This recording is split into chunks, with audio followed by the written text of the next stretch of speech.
Good evening, ladies and gentlemen. I've been given the short straw. I've been asked to give a little history lesson. In terms of, Sam mentioned the numerous propositions, and Monty Tavier did some research along with another member, and there were 65 propositions brought up in the 2000s on government reform. And just in state sitting time, not preparation time, it cost £115,000. So, I mean, that's nothing, because it's the preparation where the real work was done. But 65 propositions. So as you can see, it's a bit like, you know, Einstein said, what did he say, the sign of insanity was knocking your head against a wall with the same solution to a problem. In a way, we seem to have maybe fallen into that trap. But unlike, I would slightly contradict Sam. He said it's always been on the agenda, reform. It hasn't, actually. I mean, there was a very turbulent 19th century, and a lot of the reform then, which was very slow, it was externally driven, and a lot of it was around the judiciary. There were external royal commissions brought in about the judiciary, about the role of the jurats, about the role of the St Helier police as they then were, etc., etc. And it was external bodies who brought about a lot of the reform. And the general outcome used to be that there was a lot of huffing and puffing. There was a lot, particularly from new people to the island, who saw Jersey as some kind of feudal outpost, which we all know to be entirely untrue. And they were saying this is incredible, blah, blah, blah. And then there would be a compromise achieved where a little bit of reform was conceded by the states, and the states itself would push it through, so that constitutionally the situation would remain that it was not being seen to be imposed on the island. But it was all terribly slow. And the first attempt, I think it's 1854, and Bob Hill will jump on me if I've got it wrong, the first attempt to bring in directly elected representatives was, of course, the implementation of reform for the deputies. And they were the first directly elected representatives, because the constables were in the states, but they were running the parishes. And the states, in a way, was like, if this doesn't sound too grand a comparison, it was like the United States Congress, in that it was a collection of local government bodies, as the US is, in a sense, a collection of states.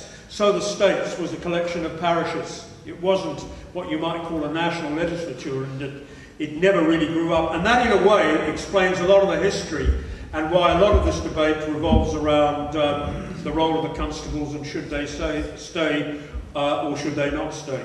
So very reluctantly, the states took on some other functions from the parishes, like main roads. Beginning of the 20th century, it took on education, a lot of religious disputes surrounding that issue, etc. But what stayed the same was an electoral system that was very biased to the country. And of course, this is excellently written about in John Kelleher's book called Triumph of the Country, which, if you really want to understand how Jersey works and how the politics are like they are today, it's really well worth reading. Triumph of the Country. So how the parishes remained in control. And the parishes had political parties, but they were based on strange criteria like a police party and an anti-police party. And most of them, and those that weren't based on police versus anti-police, they were based on very obscure vendettas, which nobody could really, drill to the bottom of. But they were very much there, these vendettas, and they divided parishes, and great personality conflicts took place. But not really policy conflicts. There weren't sort of policy discussions. So let's fast forward. The next major reforms were in 1948, when there was a new States of Jersey law, and basically, rather like mainland Britain, the island had been energised by a lot of people coming back from having served in the war. A lot of people saying, the system had got very, very stagnant, particularly around the role of jurats and so forth. And so, interestingly enough, again, it was an outside group. It was a committee of the Privy Council, chaired no less by the Home Secretary, who proposed a set of proposals. And it was interesting that they all boiled down to two issues: the role of the constables and the role of the bailiff. There was discussion about the size of constituencies, and there was a little bit of amendment, but it was never the issue which it's become, certainly in the eyes of Reform and other people on the island. So it boiled down to that, and of course the constables were to stay in the States. The bailiff was to stay presiding over both the court and the state, but of course the jurats were replaced by the senators. And the senators got 9 years in those days, at least 9 years in office, because people were so frightened they were going to interrupt continuity. You know, there was going to be revolution if everybody got voted in at the same time. And the other interesting thing, which has really stayed with us, and it's only now it's breaking up, was there were political parties. There was the Jersey Progressive Party and the Jersey Democratic Movement, and most seats were contested except obvious country seats where it was felt a body like the Jersey Democratic Movement could not break in, so they conserved their energy and went for the more urban areas. And the result was a total sweep by one person, a chap called Venables, a total sweep of the election by the Jersey Progressive Party. And they were really the business group, male business group largely, who were to run the States for 30 odd years. They were really the people. And when you read these incredibly nostalgic letters in the Jersey Evening Post, wouldn't it be wonderful if Mr. Violet was still running the States, or Mr. Krzyzewski was another, and a few other names. It goes back to that group. But of course life was a lot easier then. Money was rolling in, and of course one of them, Senator Violet, was to say, we've got, much to his regret of course later, we've got money coming out of our years, blah blah blah. But that was the major reform. I'll fast forward to Clothier. I mean, there was a, sorry, just before I do that, the States did get more involved in social issues. One of the, excuse me, one of the interesting roles is, although it was run by a group of business people, they were shrewd enough to know that there were times when you had to get more states' involvement. I mean, there was this corker of an issue, Social Security, where there was a massive uprising from the countryside to stop the Social Security law going through in the early 50s, and Venables was very involved, and a guy called Philip Lefevre, after whom the office is named. And there was a bit of a turning point. There was more housing provision. As I said, there was Social Security and so forth. But we fast forward to Clothier. Why did Clothier come into being? Now, a lot of you will have your own theories. Some will say the business group saw that the island was falling apart and they had to do something quickly to rescue it and to keep control. There certainly was a lot of talk that the States was inefficient and it was ineffective. A lot more talk that time than there's been this time. Now, some of it was talk about if the States could be run as a business, wouldn't everything be honky-dory? There was an awful lot of talk. And of course, we'd come out of that era. We had been run by business people, and the feeling was, certainly in a lot of quarters, in I suppose the more conservative part of the island, they did a better job.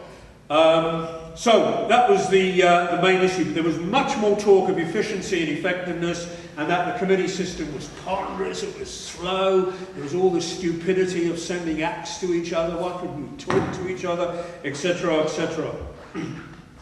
There was also different offices, people couldn't make sense of them, and yes, there was the role of the constables. So why was there resistance to change? Why did Clothier really get dragged into the mud, and why was there 12 years of nothing? Except for a general election day, or a day for, an election for the 3 different kinds of offices, and a promise that there would be a 4-year term rather than a 3-year, although that could be overcome.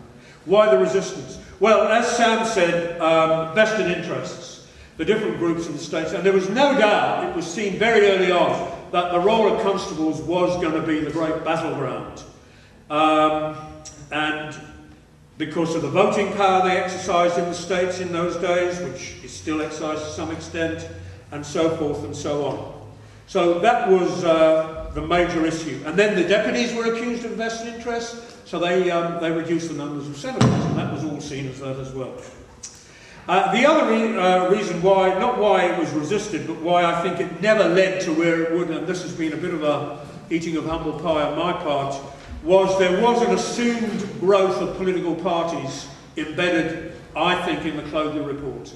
That political parties would grow out of the soil, so to speak, and Clothier said, oh, you mustn't impose them. They would grow out of the soil, and you get a system that could operate much more effectively. There would be good policy alternatives presented to people. There would be people wanting to enter the states who could take policy seriously, who could engage in serious policy debates, and weren't there because they're Fred's mother's sister's second cousin, and so forth and so on. People like me, perhaps.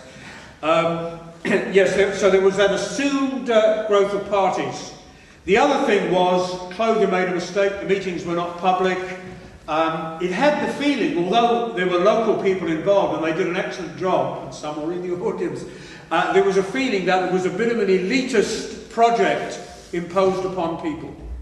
And some of the engagement side of it could have been handled differently and people might have got on side. And that's where I do think, so it didn't have legitimacy in that sense. But I think it had a very well worked out one. I think it struggled much more effectively than the current one, who have narrowed their perspective to, you know, number of members, role of constables. They've narrowed their perspective. And they haven't seen how these issues relate to the machinery of government and so forth. But where I think probably the current grouping might get a better exposure is the fact there is a commitment to a referendum. So these things will go out. We made a major mistake in not tying into a referendum in the major parts of the debate, I'm afraid. On the issue of constables, because I think that's where the battleground will be, I think, I mean, I can't predict what they'll say, but I suspect there's going to be something on the nature of super constituencies, although Clothier went for the you know, the current parish boundaries as they stand, no fiddling about with those super constituencies, and then the role of constables. There is a mistaken view, probably expressed in the paper tonight, that the constables do nothing. That is not the issue, actually. The constables do an awful lot. But what I get from the public is they want them to be doing it in the parishes. They want the parishes re-energised. They want the parishes made fit for purpose for the 21st century, and they want them to recover from like the taking away of welfare and all these functions, and a different role for the parishes. And if you talk to constituents, they say, I want my constable in the parish. And if they want to play a political role, let them run a separate election for that purpose. I am more hopeful. Somebody said this morning, are you... why, having been very sceptical as the 2000s proceeded about the chances of reform? I mean, I am quite hopeful, actually, partly because I think what gaineth a man if he travel business class while other people travel economy? I think there's a real danger, sadly, that for the wrong reasons, the Electoral Commission's attracting an awful lot of publicity. And I think that's good. Ultimately, even as said, maybe initially for the wrong reasons. I think the referendum is great. I think that will do it. And I think people are saying more and more, because often, and Jersey is it's a pretty conservative society. As I said in my rapid review of the 19th century and the early 20th century, we do move very, very slowly. But there is no doubt crisis brings about change. Crisis, and we are living in a much more hostile national and international environment. We have major issues in the States about our tax policy. I mean, we're running with a totally split mindset at the moment. In one sense, we're saying we must cut back, we must almost get down to counting the paper clips and the stamps, and on the other, we're announcing vast spending programs. And people are finding it very hard to keep these two things together in their mind. So that's the sort of issue. So I think people are more energised. I think the referendum will draw more attention to it. And I think, even though I think this is too narrow a body, quite frankly, I think it will end up focusing on the key issues one way or the other. Thank you very much.